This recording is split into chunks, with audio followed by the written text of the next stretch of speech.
일상의 사명으로 인도하는 기적입니다. 엿새 후에로 시작을 하죠. 우리가 변화산의 기적을 이해하기 위해서 엿새 전에 무슨 일이 있었는지 일단은 알아봐야 되겠어요. 엿새 전에 무슨 일이 있었길래 엿새 후에로 시작이 될까? 바로 전에 있었던 마가복음 8장 27절에서 38절의 말씀과 아주 밀접한 관계가 있죠. 무슨 일들이 있어요? 유명한 베드로의 고백이 나옵니다. 주는 나의 그 그리스도시요 하나님의 아들입니다. 그랬더니 예수님 뭐라고 하세요? 네 믿음이 정말 좋다 하시면서 네 반석 위에 내가 교회를 세우겠다. 그래서 지금 베드로 성당에 서 있는 자리가 바로 그 고백을 했던 그 자리입니다. 베드로 성당에 있는 곳이 성수순례 가시면 베드로 성당 가셔서 이 자리가 베드로가 나의 주시오 나의 그리스도이십니다 고백했던 곳이구나 이렇게 생각을 하시면 맞습니다. 또한 예수님을 따르기 위해서 자기를 부인하고 자기 십자가를 져야 된다라고 주님의 말씀하시죠. 마가복음 8장 26절까지 많은 기적이 나옵니다.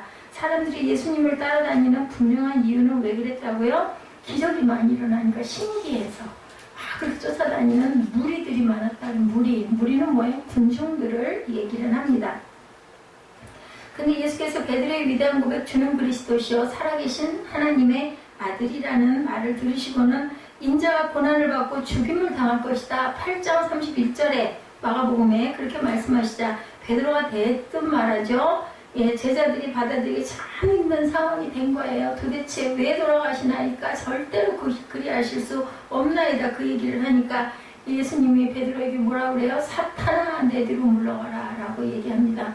하나님의 뜻은 이제 예수님은 기도를 오래 하면서 그걸 깨달았다라는 거죠. 처음에는 예수님도 이 잔을 제가 감당하지 않아도 되면 이것을 피해서 가게 해주십시오 하고도 기도를 했습니다. 그러다 나중에는 아무리 기도를 해도 하나님의 뜻이라는 것을 깨달고는 그러나 내 뜻대로 마옵시고 주님의 뜻대로 하시옵소서 라고 기도하는 부분 여러분들 아마 아실 겁니다. 우리도 영의 기도를 열심히 하다 보면 하나님의 뜻이 느껴질 때가 있어요. 마음에 이건 이렇게 해야 되는구나. 근데 그게 참 힘들고 싫고 아니었으면 좋겠고 일 때가 있습니다. 근데 예수님을 그렇게 기도하셨기 때문에 저는 제 경험을 여러분에게 말씀드릴 수밖에 없습니다. 하나님의 뜻대로 하시옵소서 합니다. 감당하기가 정말 힘이 듭니다. 아이고 모르겠습니다. 나는 좀 안 하고 싶습니다. 이렇게 기도했을 때도 많아요. 저는 울면서. 그랬다가 그래도 그게 옳지 않잖아요. 성경에 이렇게 나와 있으니까 제 뜻대로 마옵시고 아버지의 뜻대로 하시는데 감당할 만한 고난을 주신다 했으니 아버지 감당하게 할 힘과 능력을 주시옵소서 이렇게 기도를 하게 됩니다. 그런데 예수님도 똑같았다라는 거예요. 우리 인성을 입고 계셨기 때문에 인자가 고난을 받고 죽임을 당할 것이라는 것을 제자들은 정말 감당하기가 어렵죠.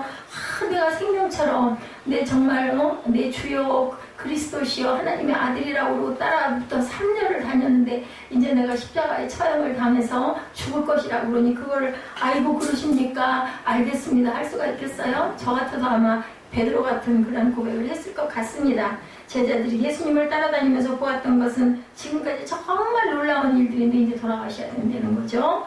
예수님의 능력을 보니 경제적인 문제도 정치적인 문제도 종교적인 문제도 단번에 해결하실 수 있는 그런 분처럼 믿어졌는데 이제는 그렇게 안 된다는 거죠. 우리가 처음 신앙생활 할 때 좋은 것만 보이고 마냥 좋아서 따라다녔던 아마 첫사랑이 있으셨을 거예요. 여러분들 은혜 받으신 분들 다 너무 눈물 나고 가슴 뜨거워지고 사모가 되고 기도하는 것마다 이루어지고 이럴 때가 있어요. 초신자 때는. 그죠? 그래서 아마 이 제자들도 더욱 좋은 것을 더더더더 하게 되죠. 우리 모두가 다 그렇습니다.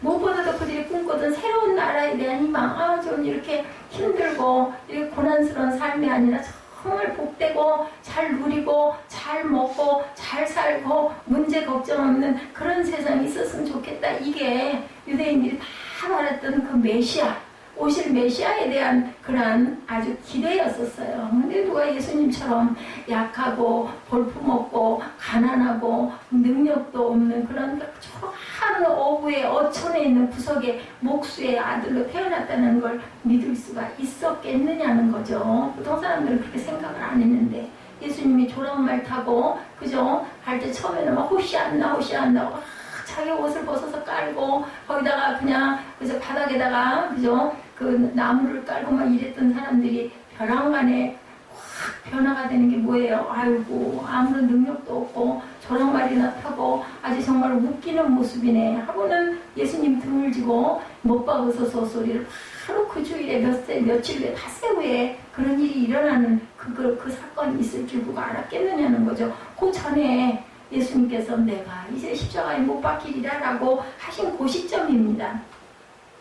부귀영화를 위해서 예수님을 따르는 것이 아니라 주님의 길을 따라가기 위해서 나를 부인하고 십자가를 져야 할 것이라고도 말씀하셨지만 다들 그건 두렵고 싫어요. 우리 그렇잖아요. 고난 끝에 고진감래 우리 옛말에 그런 말 있죠. 고통을 받고 어려움을 잘 견디면 나중에는 정말 좋은 날이 올 것이라고 하지만 그 고통스러운 날들은 좀 없었으면 좋겠고 편하고 좋은 일들만 있었으면 누구나 다 그걸 바라는 거잖아요. 근데 예수님도 전혀 예외가 아니었다라는 거예요. 내가 십자가를 지고 그리고 못 박혀 죽고 사흘 만에 내가 살아날 것이다. 근데 사흘 만에 살아난다는 건 잘 이해가 상상이 여러분들 휴거 생각해 보시면 진짜 휴거가 일어날 것 같으세요? 현실적으로 잘 안 느껴지실 거예요. 아니 무슨 우리 몸들이 변형이 된 몸이 돼가지고 하늘로 다 올라가고 나머지는 안 믿는 자들 예수를 모르는 자들만 땅에 남아서 짐승의 나라가 시작이 돼가지고 거기서 살려면 이마에다가 짐승의 표를 탁 낙인을 찍지 않으면 세상에서 쌀도 살 수가 없고 필요한 필수품도 하나도 못 사고 결국은 나는 짐승의 나라에 안 들어가 나는 그렇게 안 살래 나는 그렇게 안 가고 천국 갈래 한 사람들 어떻게 해요? 결국은 그냥 생으로 그냥 생으로 그냥 순교를 해야만 천국에 갈 수 있는 그런 세상이 열린다. 그게 이해가 가시냐고요.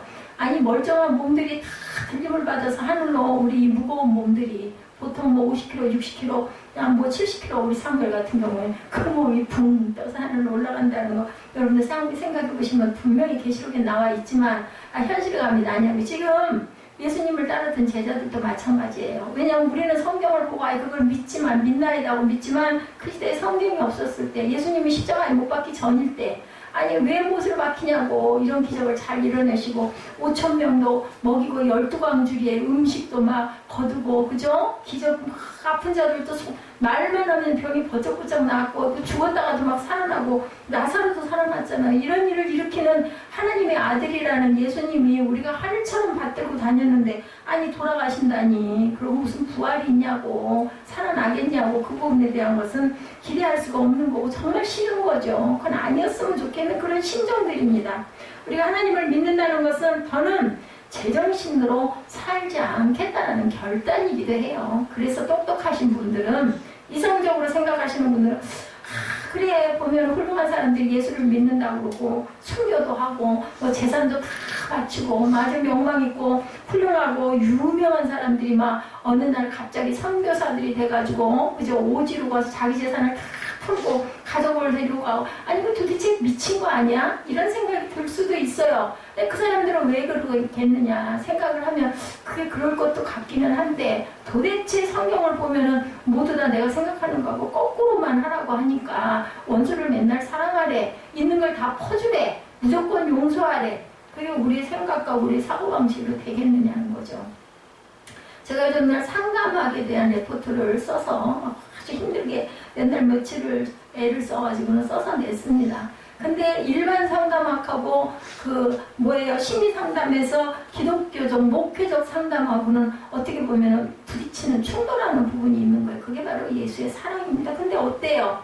사랑이 아니고는 치유가 되는 게 없어요. 그래서 상담을 아무리 많이 해도 병원이 한계를 느끼는 건 사랑이 없이 그런 어떤 기쁨만 갖고 상담하는 것은 마지막에는 해결이 안 된다. 거기에 플러스 뭐가 있어야 된다. 사람이 사람을 사랑하는 마음, 진정한 사랑이 있어야만 이루어진다. 치유가 된다는 걸 누구도, 의사들도 그걸 부인하지를 못해요.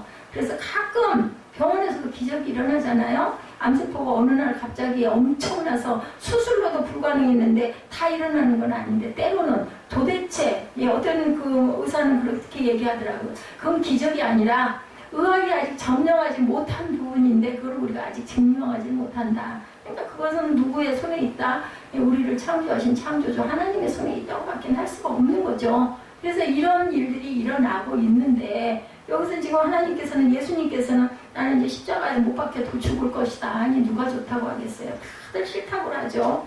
우리가 하나님을 믿는다는 것은 이렇게 어떻게 보면 세상의 방식과는 거꾸로 가는 방식일 수도 있다는 거. 오늘 본문에도 그 말씀. 아니 베드로가 당연히 그 얘기하죠. 아이고 그렇게 하실 수 없나이다. 어떻게 예수님 그런 형벌을 왜 받으십니까? 예, 그렇게 안 해도 되지 않습니까? 그 소리를 우리 인간적으로는 맞는 얘기인데 예수님께서는 사탄아 네가 내 앞길을 막냐 내 뒤로 물러나라 하고 고함을 치시는 부분이 나옵니다.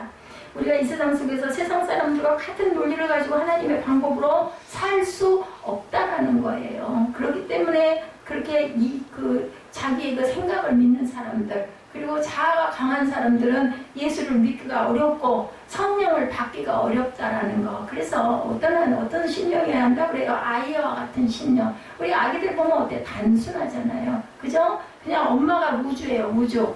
세상에 아무것도 다 필요 없어. 엄마만 있으면 돼. 그런 아기와 같은 심령을 가져야 은혜를 받고 하나님의 나라를 유업으로 받을 수 있다라고 왜 성경에서 말씀을 하셨겠냐는 거죠. 지식이 많고 지혜롭고 사리 분별이 정확하고 한 사람들이 순서로 보면 더 먼저 그죠? 하나님 은혜를 받아야 하는데 하나님의 나라는 그렇지가 않습니다. 여러분들 세상적인 그런 관념과 생각으로 어떤 척도를 가지고 자꾸 들으려고 하시다 보면 자꾸 귀가 어떻게 해요? 하나님의 나라에서 점점점 닫혀진다라는 것.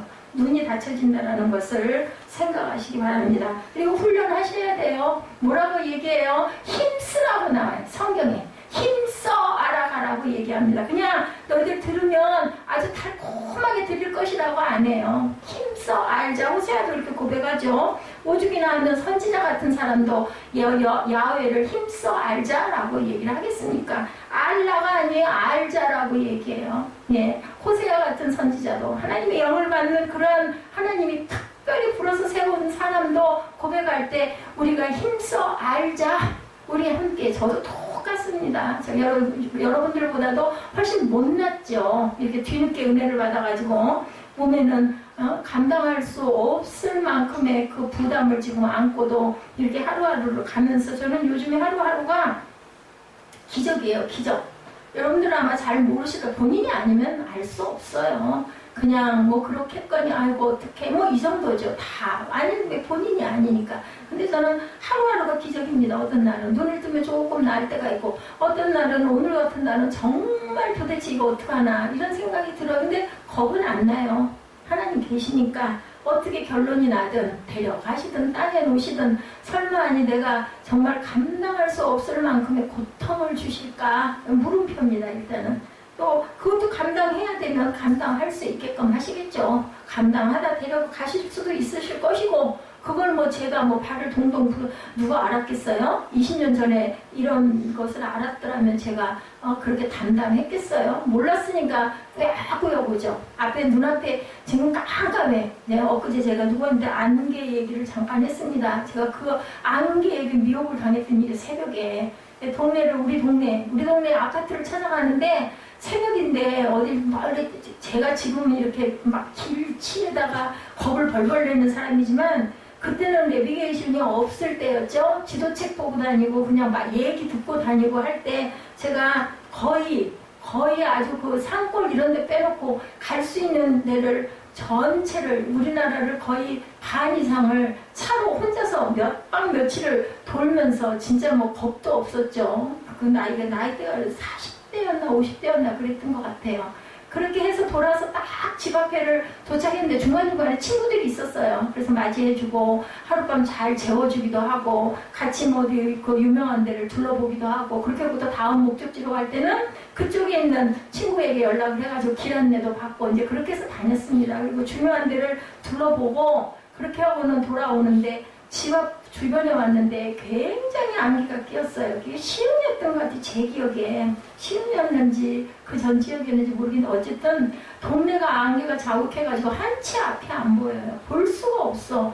그러고는 그냥 방향을 잃어버린 거예요. 그러다 보니까 지금처럼 내비가 있을 때도 아니었고 와 진짜 무섭더라고요. 새벽에 거의 시간 반 2시간을 거기서 돌다 나중에는 못 가겠어요. 가다가 뭐에다 부딪힐지 알 수가 있어야죠. 그리고 나중에 뿌옇게 날이 밝아지면서 안개가 걷혔는데 세상에 집이 아파트가 코앞인 거예요. 근데 그거를 모르고 거기서 뱅글뱅글 도는 완전히 길에 뭐라 그러죠? 길에 솟는다고 그러죠? 그래가지고 그냥 그렇게 고생을 했던 기억이 있습니다. 우리 인생이 바로 이렇지 않을까. 우리 앞에 뭐가 펼쳐져 있는지. 근데 누가 아세요? 하나님은 아실 거예요. 사무엘하고 어저께 좀 긴 이야기를 같이 나누고 사무엘이 3시인가 2시 40분인가 여기로 와서 집에 돌아온 시간이 밤 12시에 돌아갔어요. 조금 잠깐 졸기도 하고 이제 그런 일도 있었지만 사무엘에게 얘기를 했죠. 또 항상 타이르고 얘기를 하죠. 쟤는 야단을 쳐서 될 아이에 그건 수준은 넘어간 것 같고 딱 한 가지 너하고 나하고 둘이 똑같은 목표가 있어. 그거는 가까운 학교 가야 되는 거야. 맞다고 그러더라고. 우리 기도하자. 기도한다고 안 될 거라고 너 생각하니 그렇다면 헌금을 쓸 필요가 없다. 헌금 봉투에다 여러분들 계속 쓰시잖아요. 내 소원, 내 마음, 그죠? 내가 원하는 거. 그게 하나님 뜻에 합할 것일 수도 있기도 하고 내 욕심일 수도 있고 어떨 때는 또 내 착각으로 믿음으로 고백할 때도 있습니다. 그렇지만 분명한 건 하나님 보시기에 합당하게 이루어지는데 문제는 뭐냐. 내가 그 방향을 향해서 힘써 가야 된다. 걸어가야 합니다. 내가 내 병을 고치기 위해서 요즘에 여러분들 좀 지루하실지 모르겠어요. 의견을 주세요. 너무 기니까 2개, 3개 하는 거니 하나만 봅시다. 5분만 봅시다 하면 저는 그건 상관없습니다. 어차피 찾으면서 그저 뭐 눈에는 뭐만 보이죠. 그죠? 혹시 이런 부분에 좋은 건 뭘까? 제가 전혀 이런 거 안 봤죠. 몇 달 전까지만 해도. 근데 또 여러분들에게도 필요한 것이기도 하고 여러분들은 저같지 말라고 일찌감치 신경도 좀 쓰고 그렇다고 거기에 묶이면 안 돼요. 그게 무상이 되면 안 돼요. 생활 속에서 너무 거기에 묶여가지고 정말 그죠? 이래서는 안 돼요. 즐겁게 기쁘게 할 수 있는 거 먹을 수 있는 거 먹지 못하는 건 억지로는 한두 번 이상은 못 먹어요. 그러니까 가지 같은 건 먹을 수 있잖아요. 비싸지도 않고 사서 삶아가지고 나물 해먹으면 그죠? 칼로리도 낮으니까 여성들에겐 다이어트 된다고 몸에도 좋다고 하니까 그런 건 내가 마음만 먹으면 할 수 있는 거거든요. 그래서 요즘에 함께 같이 봅니다. 보면서 몰랐던 것도 알게 되고 깨닫게 되고 우리 그래서 그 길을 자꾸 가야 돼요. 노력을 해야 돼요. 내가 할 수 있는 것 안에서 할 수 없는 걸 할 수는 없어요. 마지막은 누가 계세요? 하나님이 쥐고 계세요. 제 5년 후가 살아있다면 하나님은 알고 보고 계실 것이고 우리 사무엘 아까 얘기하다 말했지만 사무엘이 통고등학교를 갈 수 있을지 없을지는 2년 후에 보면 어디에 가 있는지 그때는 분명히 나타나겠죠. 우린 지금은 몰라요. 근데 미리부터 알면 어떻게 할까요? 공부 안 하지 않겠어요? 아니 어차피 못 갈 건데 그걸 뭐로 해? 그죠? 얼마나 속 시원하겠어요. 근데 그렇게 되면 꿈이 있겠냐고요. 소망이 있겠냐고요. 그렇기 때문에 우리는 앞으로 알려고 하지 말고 내가 원하는 부분을 열심히 기도하면서 어저께 여기서 자겠다는 둥 집에 가서 같이 자자는 둥 얘기가 나와서 제가 내가 한번 기도해 볼게. 기도해보고 내가 마음에 감동이 오면 차라리 내가 집에 가서 그럼 잘 거니 너는 집에를 가거라. 네가 있으면 내가 쉼을 제가 왜 그런지 모르겠어요. 누군가가 있으면 여러분도 그러신지 모르겠는데 쉬는 것 같지가 않아요. 어제도 그래서 3시부터 밤 12시까지 그러고 나니까 보내고 나니까 녹초가 돼가지고 얼른 몸에 좋지도 않은 차를 한 잔 커피 좋아하는 커피를 이틀을 못 먹었어요. 뭘 하느라고 못 먹었는지 못 먹어가지고 커피를 일부러 타가지고 들어와가지고 앉아서 혼자서 커피를 한 잔을 마시고 잠을 못 잤습니다. 새벽 4시가 넘도록 잠이 안 와가지고 못 자다가 아침나절에 잠깐 깜빡 한 시간 반 그렇게 하다가 일어났습니다. 우리가 이 세상 속에서 세상 사람들과 같은 논리를 가지고 하나님의 방법으로는 절대 살 수가 없다라는 것 제가 잠깐 말씀이 옆으로 갔습니다마는 고난은 우리 죄 때문이 아니라 이 세상에서 진리의 길을 가기 위한 필수 과정이라는 것을 알아야 되는데 우린 고난의 길은 싫어요. 그리고 진리의 말씀은 좋아요. 그리고 복 받는 건 좋아요. 근데 어디에도 그것이 따르지 않는 복은 없다라는 것. 그렇기 때문에 우리는 그것을 극복할 준비도 되어 있고 그것을 받아들일 어떤 마음의 순종함도 분명히 갖고 계셔야 된다는 거. 우리가 열심히 기도해드리는 김현숙 집사님이 그 말씀을 하시더라고요. 이렇게 몸이 이렇게 고통스럽고 힘들다 보니까 하나님이 보이고 하나님을 만나게 되고 하나님의 뜻을 알게 되고 그래서 제가 그랬어요. 죽어도 사는 겁니다. 성경에 있잖아요. 그게 제 말씀이 아니라. 그렇기 때문에 우리는 죽었다고 죽는 것도 아니고 살았다고 산 것도 아니고, 그죠? 오래 산다고 아파가지고 고통을 당하면서 90세까지 100세까지 산다고 그게 꼭 좋겠느냐. 예, 그런 의견도 있어요. 근데 저는 그렇게 생각합니다. 기회. 살아있다는, 아직은 살아있다는 건 기회를 주시기 위함이다. 예수를 안 믿는 사람이라면, 아직 진짜 저분 돌아갈 뿐인데 여지껏도 살아있는 예수를 안 믿는다. 빨리 예수 믿게 하는 게 그분을 위해서, 그분의 영생의 생명을 위해서는 정말 언젠간 돌아가시죠. 그렇게 투병을 하다가 10년 후든 20년 후든 100세가 되든 110살이 되든 언젠간 돌아갈 건데, 그렇게 고통스럽게 아프면서 그렇게까지 살아있는 건 하나님이 뭔가 뜻이 있으신 거니까 그 뜻을 이렇게 깨닫고 예수를 안 믿으면 얼른 내가 갈 곳은 딱 한 군데밖에 더 있어요? 예수 안 믿는 우리 선조들도 다 돌아가신다고 그러지 그냥 죽었다고들은 얘기 안 하거든요. 예, 지난번에도 말씀드렸지만 그 노인들 머리 위에서 어느 날 갑자기 번쩍번쩍하니 뭐가 빛 같은 게 휙 나가면 아니 그런 거 보신 분들 많아요. 그래서 어렸을 때부터 얘기 많이 들었어요. 혼이 나갔다고 해서 혼이 뭐예요? 그죠? 그렇기 때문에 우리는 뭔가 분명한 건 혼이 있다라는 거. 믿음이 없는 사람들이라도 돌아갈 것이 분명히 있으니까 그것을 위해서 제가 그 아파서 우리 한번 사장님 기도하시는 분에게 얘기했어요. 하나님의 뜻이 어디가 있는지 그래도 기뻐요 라고 얘기를 하시고 고통스러울 때 기도도 안 나와요. 당연하죠. 기도 안 나오죠. 얼마나 췌장암의 말기가 얼마나 아픈데 제가 들어서 아는데 저는 해보질 않았기 때문에 얼마만큼일지는 모르지만 저보다 더 아마 수백 배 더 아프고 힘드실 거예요. 방사선 치료도 마찬가지고. 그래서 그랬어요. 마음을 하나님으로 채우세요. 그냥 앉으나 서나 뭐를 하나 아파서 잠깐 기도 못할 때도 나는 하나님의 것입니다를 계속 입으로 고백을 하시고 마음속에 있는 분노나 누구에 대한 원망이나 뭐 이런 거 욕심이나 이런 거 다 아니 그거 있으면 뭐해. 붙들고 있으면 뭐 내가 무슨 다이아몬드를 금덩어리를 주먹만한 걸 갖고 있으면 뭐래나 죽으면 그거 놓고 갈 건데 안 그래요? 그건 아마 여러분들 다 동의하실 거예요. 그렇기 때문에 마음 안을 하나님으로 가득 채우세요. 그러면 분명한 건 길 잃어버리지 않고 하나님을 그분이 늦게 믿으셨잖아요. 이제 성당에 조금 다니시다 말고 췌장암이 발견이 된 거예요. 그래도 이제는 하나님 소리를 하고 은혜가 감사하다 소리를 하니 얼마나 감사한지 제가 초기에 목사가 되고 나서 제일 먼저 기도했던 분이 바로 그분이었어요. 아니 내 이웃 내 주위에 있는 분 저거 참 예수 믿었으면 좋겠는데 아주 열심히 절에 다니셨거든요. 그 어머니 때부터.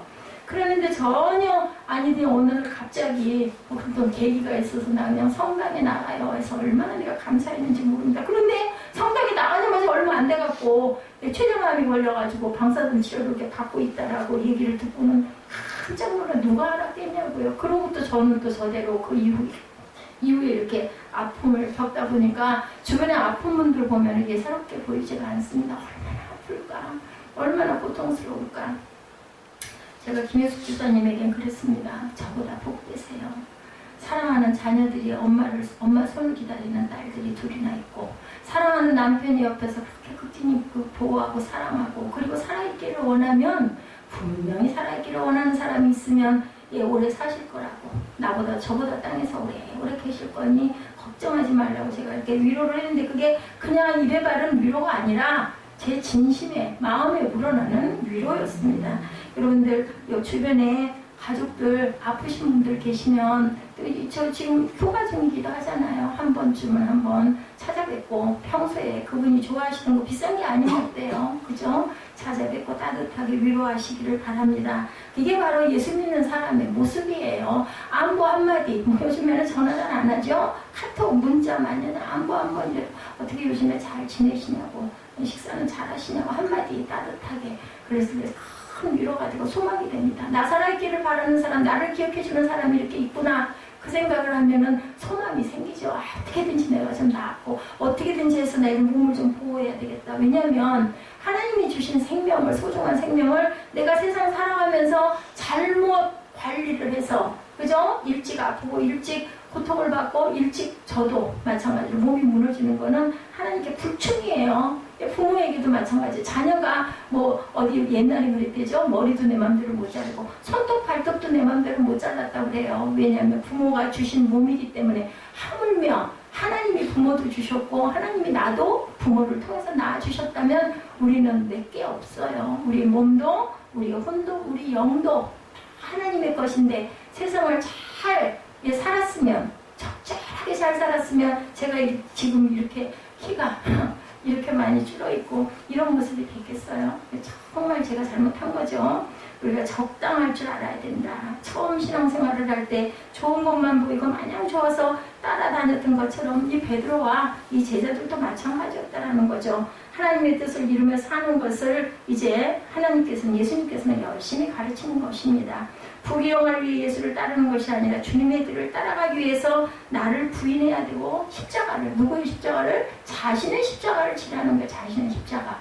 우리의 삶을 살아가면서는 누구나 다 자기 자신들의 십자가가 각각 다 있어요. 없는 사람은 아무도 없어요. 아무리 훌륭하고 성공한 사람들도 자신의 십자가가 있다는 거죠. 세상의 방식이 아니라 하나님 나라의 방식으로 살겠다는 고백을 하시는 저와 여러분들이 되시고, 아까 우리 꿈동이 예배에 뭐라고 그랬어요?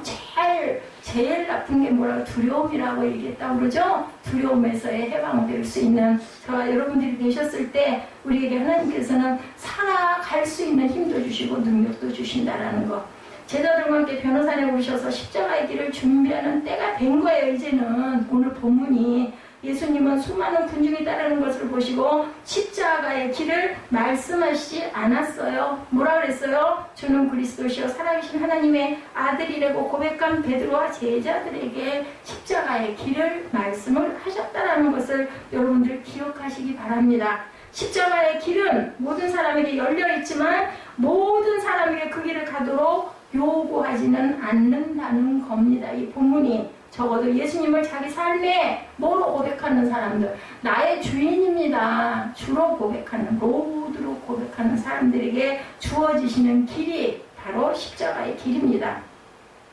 아마 오늘 변화산 사건이 그것을 말해주고 있는 거죠. 이제 대충 사람들을 데리고 가는 게 아니라 십자가의 길을 가려는 사람들만을 데리고 가시겠다라는 뜻이죠. 변화산 사건은 우리가 평범한 성도로 살 것인지 제자로 살 것인지 갈림길에서 무엇을 선택한지를 묻고 계십니다. 우리가 성경을 보면 종종 이해할 수 없는 부분 중에 하나가 왜 예수님은 유독 그죠? 세 사람 베드로, 요한, 야고보 누구예요? 세베대의 아들 요한과 야고보죠? 하나는 우편에 하나는 좌편에 함께 하소서. 누가 그랬어요? 세베대의 아내가 그랬죠. 세베대의 아들들을 그랬으니 세베대라는 그 어부에 아주 근데 어부인데도 굉장히 선주라고 그러죠? 좀 잘 사는 집이었던 것 같습니다. 배를 갖고 있었으니까.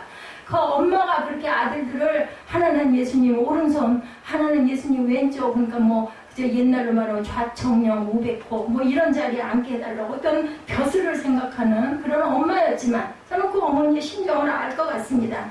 예수님의 명확한 의지와 주권이 드러나는 장면이 오늘 본문 2절에 예수께서 베드로와 야고보와 요한을 데리시고 라고 되어 있습니다. 아주 그 NIV 성경에 보면 아주 명확하게 주어를 증명하고 있습니다. Jesus took Peter, James and John with him and led them up a high mountain. 높은 산에 세 제자를 데리고 올라가셨다라고 말씀하고 계시죠. 그리고 그들이 보는 앞에서 뭐가 변화가 됐어요? 용모가 변화됐다. 오늘 본문이죠. 근데 그 용모가 어떻게 변화됐다? 어떻게 그 모습이 광채가 빛이 나는지 아무리 빨래를 그 옛날에 특히나 어떻게 그렇게 휘어질 수가 있을까 싶을 만큼 용모가 변화됐다라는 겁니다.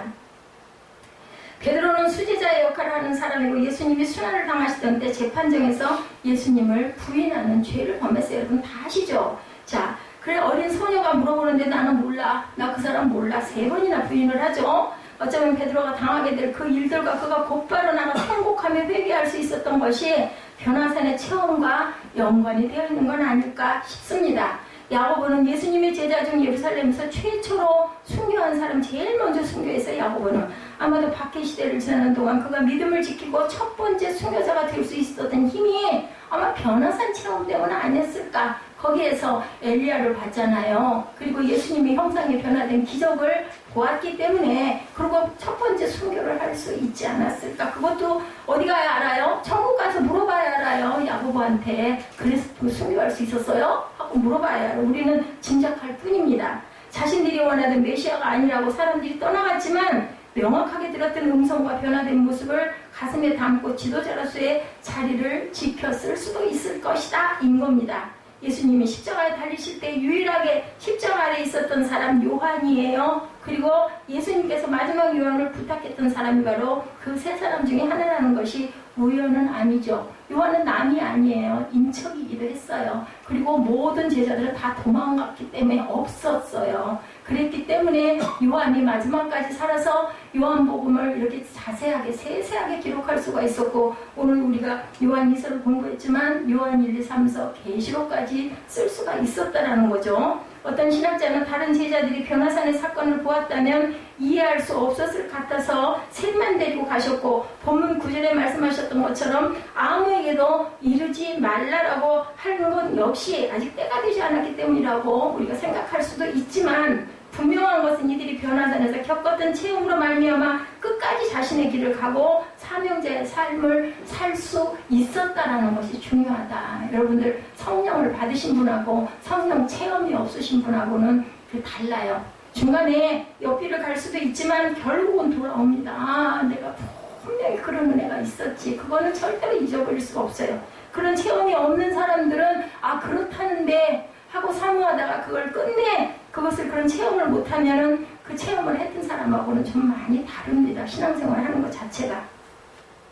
예수께서 기적을 행하시는 것은 언제나 이유가 있었죠. 기적이 목적이 될 수는 없지만 우리의 삶에서 기적을 체험하는 것은 우리의 삶을 지켜줍니다. 우리의 신앙을 지켜줍니다. 그것의 근거가 되죠. 3명의 제자들이 본 것이 3, 4절에 보니 그 옷이 광채가 나며 세상에서 빨래하는 자가 그렇게 희귀할 수 없을 만큼 매우 희어졌더라. 이에 엘리야가 모세와 함께 그들에게 나타나 예수와 더불어 말하거늘, 성경은 조금이라도 아는 사람이면 어렴풋하게 생각나는 게 있을 겁니다. 출애굽기 34장 30절에 나오는 모세의 빛나는 얼굴, 혹은 다니엘서에 나오는 인자에 대한 다니엘의 환상이 증거하고 있죠. 그의 옷은 다니엘 7장 9절입니다. 희기가 눈 같고 그의 머리털은 깨끗한 양의 털 같다라고 이렇게 증거하고 있습니다. 이 같은 모습을 보는 것만으로도 대단한데, 엘리야와 모세가 그들 앞에 나타나 예수님과 말씀을 하기 시작을 했다는 그것을 본 거예요. 이 세 사람은, 베드로와 요한과 야고보는.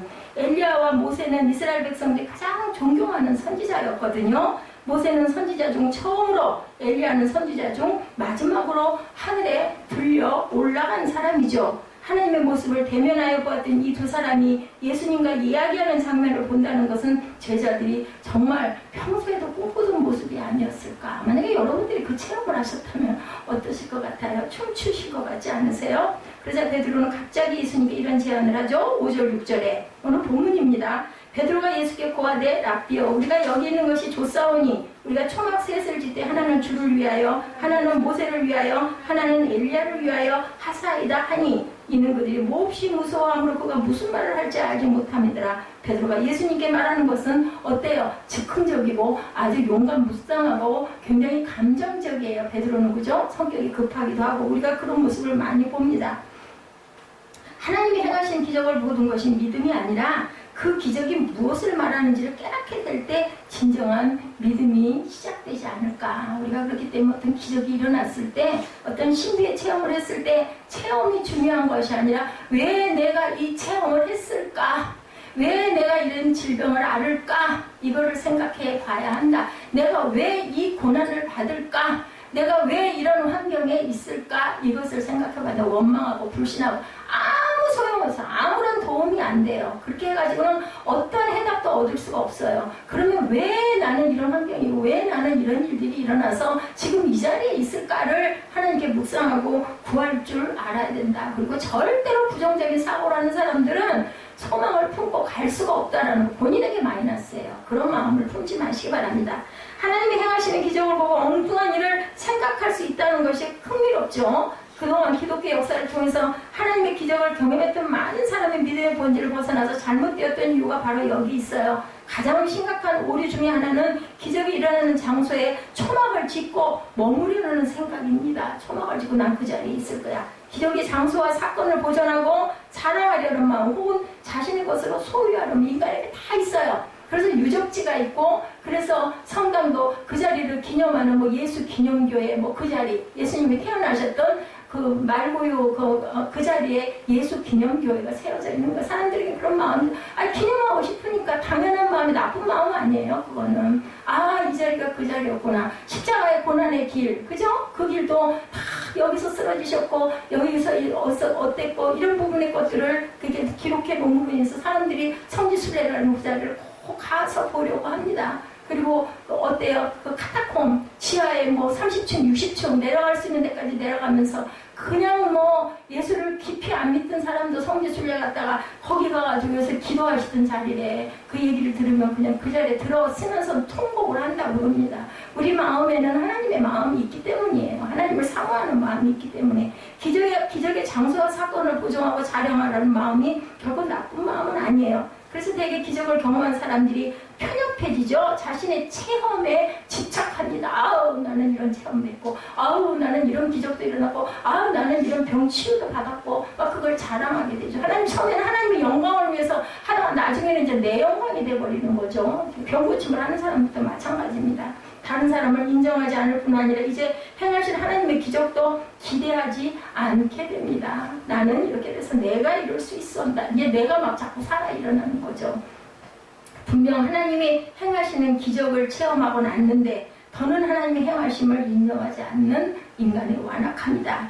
그러면 변화산의 기적을 체험하도록 인도하신 예수님의 목적은 무엇이었을까? 모든 기적의 이유가 있듯이 오늘 이 기적의 사건, 오늘 본문의 사건을 통해서 분명한 이유를 발견해야 하는데 예수만 보이는 것이 정상입니다. 믿음을 기념하고 간직하는 것은 좋으나 거기에 머무르는 것은 옳지 않습니다. 어땠어요? 은혜 받고 마가의 다락방에서 성령 받은 모든 제자들이 어떻게 했어요? 거기서 뭐 계속 기도만 했나요? 아니면 그냥 나는 이렇게 성령 받았으니까 그냥 잘 먹고 잘 살아도 나는 이제 기도만 하면 하나님이 보이니까 난 이렇게 살다가 나는 죽을 거고 내 가족만 보호하면 될까 이러지 않았잖아요. 다들 어떻게 했어요? 못 견뎠죠? 그 성령의 힘을 가지고 막 튀어나갑니다. 나는 뭐 아프리카로 가고 나는 어디로 나는 인도로 가고 막 각지로 튀어나가서 자기하고 연결되어 있는 곳으로 가서 예수를 증거하고 전하다가 결국은 뭐였어요? 거의 다 순교를 하죠. 그죠? 어차피 갈 거 난 하나님을 봤다는 거죠. 뭐 여기서 사나 하늘에 가서 사나 뭐 달러 안 가봤지만 이미 마음에 하나님의 나라가 임했기 때문에 전혀 자기 지금 살아있는 것에 대해서는 욕심. 제가 화니크루스비 그 43장이 그분이 자기 그 은혜, 하나님이 임한 은혜가 너무너무 감사해서 그 43장의 고백이 찬송으로도 보답할 수 없는 그 사랑이라고 얘기하지 않아요? 정말 저는 그 가사의 은혜를 요즘에 계속 받습니다. 그렇게 쓸 수 있는, 아까 여러분들 그 아침 묵상 나온 거 보셨죠? 좀 길었지만. 그 기도예요, 그분의. 정말, 그 글재주가 있는 분이었기 때문에 그렇게 표현을 섬세하게 했지만 동의가 되지 않으세요? 그런 기도를 하실 수 있는 그런 저와 여러분들의 고백들이 되시기 바랍니다. 믿음을 기념하고 간직하는 것 좋으나 절대로 그곳에 혼자 우리 크리스찬들은 기독교는 나 잘 먹고 잘 살라고 하나님이 은혜 주신 거 아니라는 걸 알아야 된다는 거죠. 나누라는 거죠. 그래서 뭐라 그래요? 사랑은 나누면 뭐 한다고 그래요? 점점 더 불어난다고 하죠. 자꾸 주면 쓰고 빌려주면 그걸로 끝나는 게 아니라 점점 커진다. 우리 그 사랑은 뭐 주지 않는 것 그 찬양 있죠. 그런데 가사도 똑같아요. 그래서 우리는 나누라고 하나님께서 이 나라를 축복하신 것도 저는 분명히 그렇게 믿습니다. 그리고 저는 이 세대에 태어나서 살았기 때문에 이만큼이라도 살 수 있구나라는 것을 감사합니다. 만약에 그렇지 않은 옛 시대였으면 어땠을까? 정말 굶어 죽는 사람들이 얼마나 많았어요. 지금은 너무 먹어서 병으로 인해 돌아가는 분들이 많죠. 그죠? 정말 감사해야 됩니다. 그렇기 때문에 아끼고 절약하고 내게 남은 것을 뭐 어디까지 쫓아가가지고 무슨 선교하고 전도할 수 없지만 누구에게, 내 주변에, 내 이웃에게, 내 가족에게, 내 자녀에게, 아니면 뭐 옆에 있는 친구들에게 부족한 것, 그분에게 부족한 것 내가 좀 있으면 나눠주고 또 사랑받고 주면 어때요? 아유 감사합니다 하지 않아요? 축복받는 거예요 그게. 그리고 되도록이면 여러분들 입술로 상대방들이 자꾸 축복해주세요. 좋은 말. 그분의 어떤 분들이라도 아무리 부족한 분들이라도 그분에게 좋은 부분을 찾아보면 있습니다. 어떤 부족한 아이에게라도 장점은 분명히 있다는 거죠. 어젯밤에 사무엘한테 너는 참 이 다음에 오래오래 건강하게 장수하고 참 살 거라고. 왜 그러냐고 그러더라고요. 그래서 너는 절대 어떤 상황이든 겁을 내거나 절대로 막 불안해하거나 겁내는 일이 없어. 그러니 너는 참 성격이 좋은 거야. 제가 왜 아니 진짜요. 칭찬을 했습니다. 근데 그러다 보니까 내가 열을 받기도 한단다 하고 얘기를 했습니다. 제가 부족한 거죠. 예수께서 변화산의 기적을 보이신 후 제자들과 곧바로 내려오신 이유 어때요? 믿음을 기념하고 간직하는 건 좋으나 거기에 머무르지 않는다라는 것의 증거라는 거예요. 내려오시면서 예수님 뭐라고 그러세요? 절대로 이것을 남들에게 얘기하지 말라고 얘기하죠. 앞으로 이루어질 일들이기 때문에 그들이 체험한 것이 모두가 아니라는 겁니다. 예수께서 변화산의 기적을 보여주신 이유는 그들이 보았던 기적을 가지고 세상에 내려와서 살리는 일을 하고 살라라는 거죠. 이렇게 제자들이 변모한 예수님과 모세와 엘리야를 보며 당황할 때 하늘에서부터 음성이 들리죠. 7절이죠. 마침 구름이 와서 그들을 덮으며 구름 속에서 소리가 나되 이는 내 사랑하는 아들이니 너희는 그의 말을 들으라 하는지라. 또 언제 그랬어요? 예수님이 세례 요한한테 세례 받으실 때 하늘이 열리고 이는 내 사랑하는 아들이요 기뻐하는 자다라는 음성이 들렸다고 분명히 성경에 나타나 있죠. 구름이 나타나 모세와 엘리야와 예수님의 모습을 뭐 해버렸다? 덮어버렸다라고 나타납니다. 그래서 비밀이에요. 시크릿이에요. 그것을 깨닫고 아는 사람들은 그래서 기쁜 거예요. 다 그걸 알면 얼마나 좋을까. 얼마나 나도 사모하는데 왜 나는 안 되는 거야? 그 때가 있겠죠. 그죠? 하나님의 뜻이 있으실 겁니다. 우리가 하나님을 인정하게 되는 때는 영광이 가려질 때라는 것. 영광 중에 우리는 두렵고 하나님을 제대로 볼 수가 없고 기적의 순간이 아닌 기적이 지나가고 난 자리에 하나님의 세미한 음성이 들린다라는 거. 여러분들 기도 묵상 쭉 하시다 보면 항상 그렇지는 않겠지만 어느 때 마음에 감동으로 오실 때 없으세요? 그게 내 감동일 수도 있고 하나님이 주신 감동일 수도 있지만 그 내 감동이 하나님의 말씀하고 합해질 때 아 이건 하나님의 뜻이구나. 우리 그러고는 마음이 어떻든가요? 기쁘죠. 발걸음이 가벼워집니다. 아 하나님이 나를 알고 계시고 나를 보고 계시고 내 기도를 들으시는구나 라는 그런 감동이 저는 너무너무 눈물이 나게 기쁘더라고요. 그래서 하늘로부터 음성이 들리죠. 이는 내 사랑하는 아들이 너희는 그의 말을 들으라. 이걸 들은 거예요. 그 음성 외에 보니 그곳에는 누구만 계셔요? 예수님만 보여요. 엘리야하고 모세는 어디로 가버리고 없어요. 그죠? 주님을 본다는 것과 주님의 음성을 듣는다는 것은 같은 차원의 문제라는 겁니다. 변화산 기적의 이유는 예수님이 누구신지 바로 보는 것입니다. 그래야 참된 신앙의 삶을 살 수 있기 때문이고 예수님이 행하셨던 기적이 아니라 하나님께서 우리를 위해 화목제물로 보내주신 아들 예수 그리스도를 보아야 한다라는 의미를 갖고 있습니다. 우리가 신앙의 오류에 빠지는 중요한 이유 가운데 하나가 듣기보다 말하기를 좋아하기 때문은 아닐까. 우리는 사람들 앞에서만이 아니라 하나님 앞에서도 수다스러울 때가 너무 많아요. 그죠? 그 쓸데없는 말을 많이 할 때가 많이 많습니다. 군더더기 얘기를. 우리의 삶에는 들어야 할 때도 있고 말해야 할 때도 있다는 것을 알아야 된다.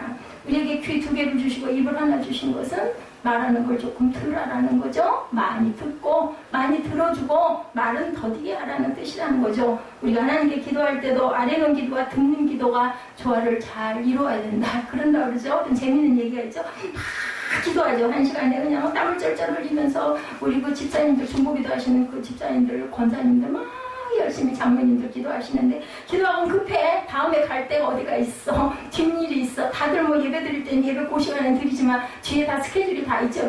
아이고 하나님 감사합니다 하면 하나님 음성 들을 생각 안 한다라고 실컷 기도해놓고 하나님 음성을 사모하지 않고 간다. 그런 이야기가 있습니다. 우리가 기대하는 것이 아니라 우리의 기대가 아니라는 것. 기적을 통해 우리가 보아야 하는 것은 우리가 기대할 것이 아니고 그 기적을 통해서 예수님이 보여야 한다는 게 8절이죠. 문득 둘러보니 아무도 보이지 아니하고 오직 예수와 자기들 뿐이더라. 문득이라는 말 영어로 suddenly죠. 하늘에서부터 오는 음성을 듣고 보니 예수님만 보입니다. 신비 체험이 정상적인 체험으로는 바뀌는 순간이죠. 지금까지 그들이 보고자 했던 것을 보았던 거죠. 아마도 서럽그 민족을 구원할 메시아의 모습을 모세에게서 찾았을지도 모르다. 모세가 그래서 예수님의 롤 모델이라고도 말씀하고 있습니다. 아니면 유대민족을 구원하기 위해 가장 위대한 기적을 행한 엘리야의 모습을 메시아로 생각했을 수도 있다. 환상님에 보였기 때문에 모세와 엘리야가 왜 하필이면 그 정상 꼭대기에서 예수님과 함께 보였을까? 하나로 보였을 수도 있다는 거죠. 이 둘의 모습은 어쩌면 마가복음 8장 27절에서 제자들에게 물으셨던 물음과 연관이 있지는 않을까? 가이사라 빌립보에서 물으시죠.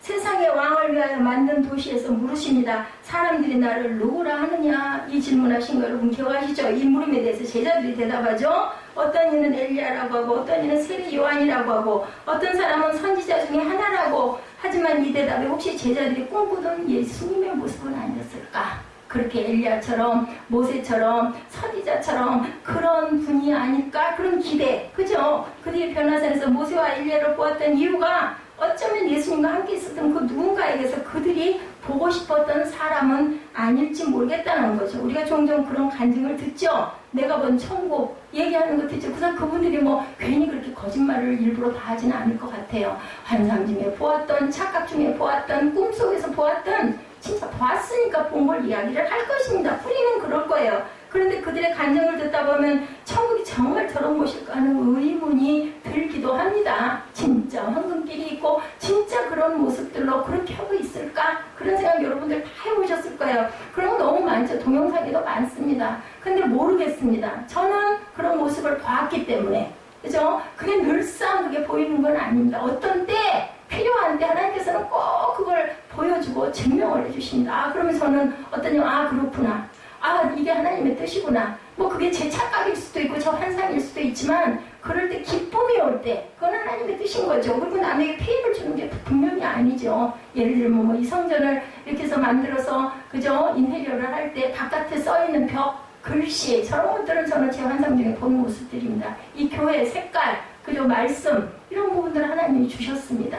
의자의 색깔을 구할 때도 기도했고 물을 놓을 때도 강단을 놓을 때도 사회성을 놓을 때도 피아노를 놓을 때도 기도해서 그 모습 그대로 보여주신 그대로 방 안에 목욕실 같은데 영유아실에 있는 그 현수막 걸 때도 그런 부분도 하나님께서 알려주신 걸 저는 감동으로 그대로 받아서 전도사님 도움을 받아가지고 이 성전을 세웠습니다.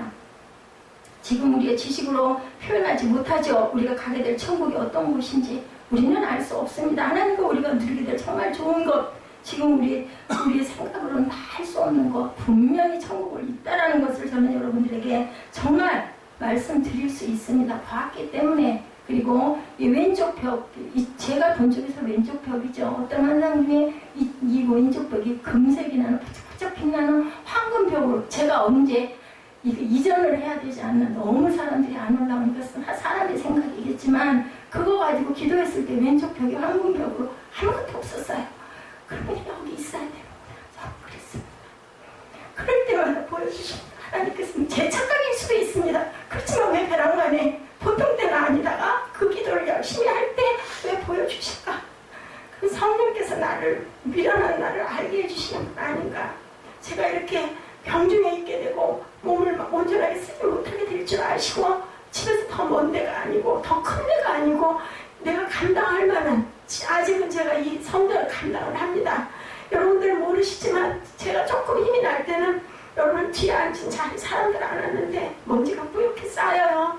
그 청소기가 거기까지 안 들어가기 때문에 그러면은 물티슈 쓰다가 버린 것들 모아서 궁상스럽다고 하든 말든 그거 장갑 비닐 장갑 끼고 물 접시 가지고 거기 구석까지 옆에 있는 병풍 위까지 한 번씩 다 닦아요. 예지 있는 저 구석팀이 손 안 들어가는 그런 데까지 그렇게 아주 허리가 끊어져 나갈 것 같아서 구석을 되도록이면 손 안 닦고 발 안 닿는 데까지 저는 닦고 다닙니다. 꽃식물들이 잘 안 자라서 마음이 아파요. 기념이라고 심어놨던 꽃들이 자꾸 죽으니까 혹시 이게 나쁜 생각이 자꾸 들기도 합니다. 그렇지만 하나님께서는 다른 건 몰라도 제 마음을 아시지 않을까. 꽃이 하나가 시들면은 창문을 열고 물을 주고 올여름에 더 화분이 활짝 펴 일어나는 걸 보면 와 생명이구나. 심지어는 생강을 심었더니 생강나무에서 싹이 나는 걸 보고도 아 그게 정말로 이렇게 해서 생명이 뿌리에서 이렇게 해서 싹이 나고 물을 주니까 마음으로 기도하면서 물을 주니까 저렇게 살아 일어나는구나. 이런 걸 보면 저는 너무너무 신기합니다. 만약에 제가 잘 나가는 목사였으면 그런 걸 느끼기나 했겠느냐고요. 그리고 하나님 사모하는 마음이 이만큼 있겠느냐고요. 그러니까 여러분들 눈에 보이는 것만이 다가 아니라는 거 믿으시기 바랍니다.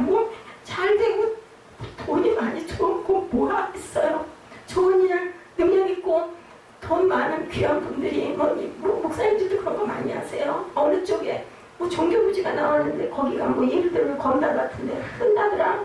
그게 뭐가 세워진다더라. 힘 있는 사람들 통해서 미리 알면 막 그쪽에다 땅 사고 거기서 5년이고 10년이고 있다 보면 거기가 다시 종교부지가 되면 뭐 땅값이 얼마면 엄청나게 뛰죠. 막 무슨 몇십억이 되고 그러기도 합니다. 그럴 수 있겠죠. 그건 그 사람 그분들의 몫이고 그분들은 그거 팔아가지고 세상에 좋은 일 많이 하시겠죠. 선교도 많이 하시고 선교사도 많이 내고 그런 분들은 그런 분들의 은혜. 하나님께서는 왜 저에게 이 성전을 주셨을까요? 저는 요즘에 더 새록새록 느끼는 건 내 자녀들 온전하게 구원하라. 그래도 참 기쁩니다.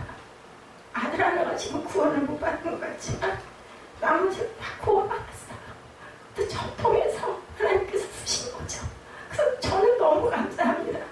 여러분들 그 은혜를 절대 잊어버리지 마시고 제가 없는 이 다음에라도 주변에 꼭 열매를 맺으시고 자녀를 통해서든 내 친구를 통해서든 인척을 통해서든 예수의 열매를 맺으시는 하나님의 복된 하나님의 귀한 자녀들 제자들 되시기를 주님의 이름으로 축복합니다.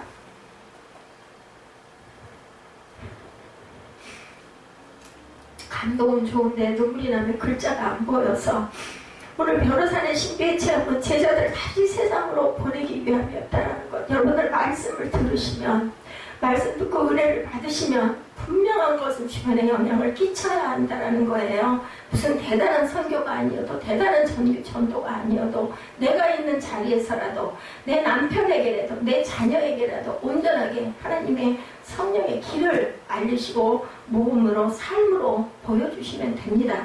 지난 2월 초 미국 버지니아주 린치버그의 자택에서 만난 나는 천국을 보았다라는 저자 이분 알렉산더 박사에게 들은 강력한 말씀이 있습니다. 알렉산더 박사는 인터뷰에서 4년 전 자신이 회생 확률 0%의 의식불명 상태에 처한 7일 동안 천국을 보았다라고 간증을 합니다.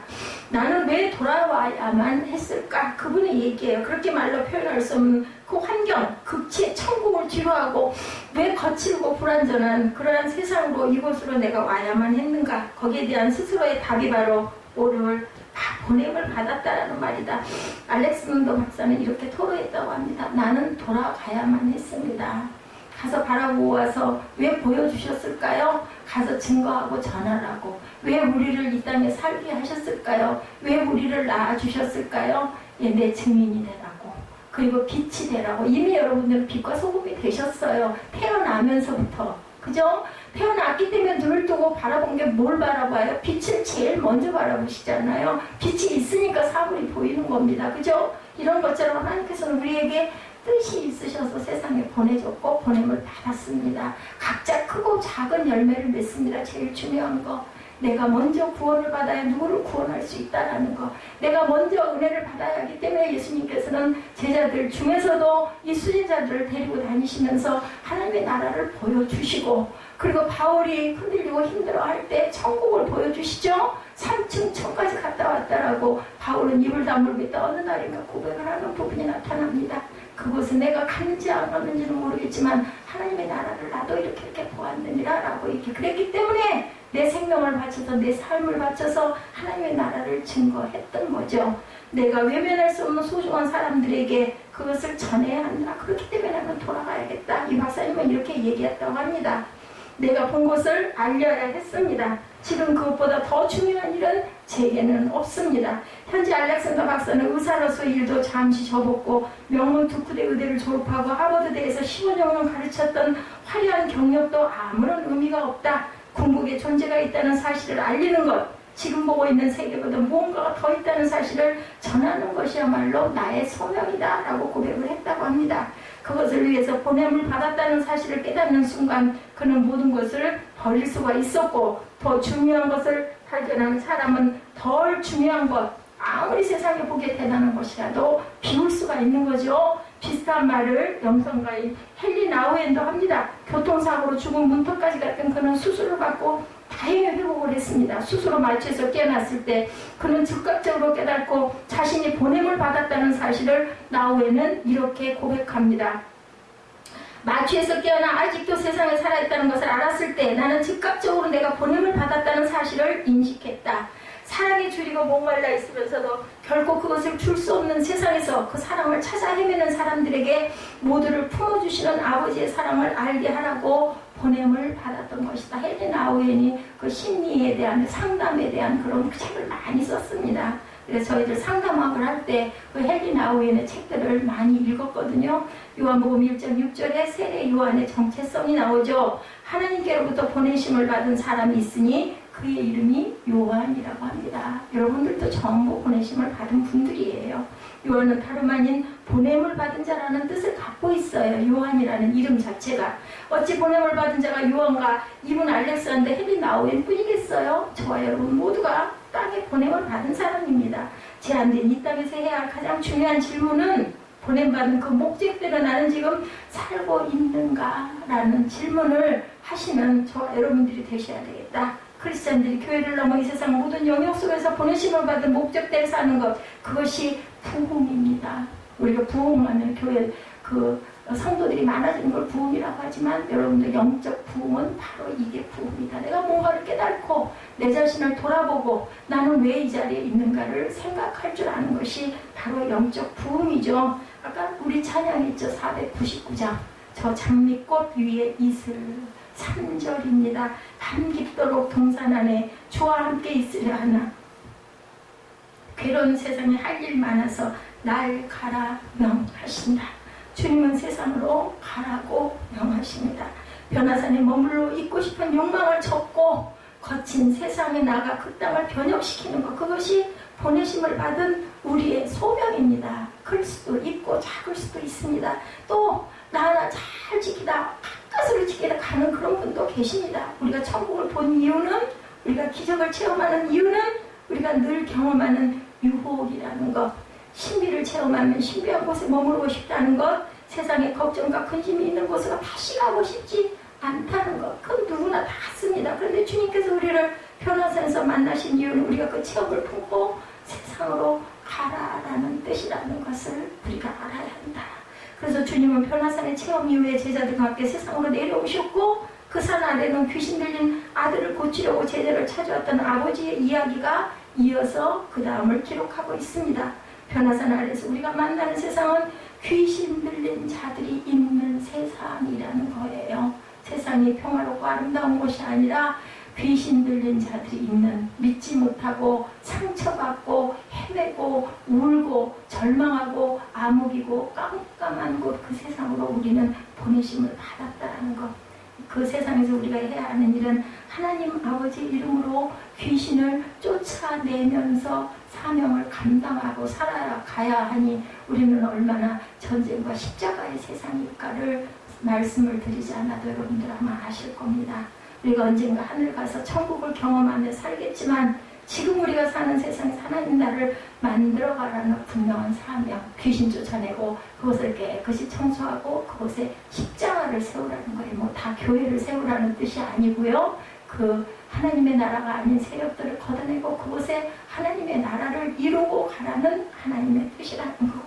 아무에게도 말하지 말라고 하시죠. 사람들은 기적이 일어나면 알리고 싶어 하는데 주님은 기적을 사람들에게 알리지 말라고 하십니다. 기적이 드러나는 것보다 하나님 뜻이 나타나야 되기 때문이죠. 9절에 그들이 산에서 내려올 때 예수께서 경고하시되 인자가 죽은 자 가운데 살아날 때까지 본 것을 아무에게도 이르지 말라 하시니, 예수께서 이렇게 말씀하신 이유는 두 가지 중에 하나일 겁니다. 하나는 말을 해도 사람들이 이해하지 못할 것이기 때문이고, 다른 하나는 그 기적으로 인해 사람들이 잘못된 기대를 하게 될까봐 염려를 해서 알리지 말라는 거죠. 10절에 보면 기적을 직접 본 3명의 제자들, 그들이 예수님의 가장 사랑받는 자로 가까이에서 많은 것을 보았지만 그들도 의문이 있었습니다. 그들이 이 말씀을 마음에 두며 서로 문의하되 죽은 자 가운데서 살아나는 것이 무엇일까?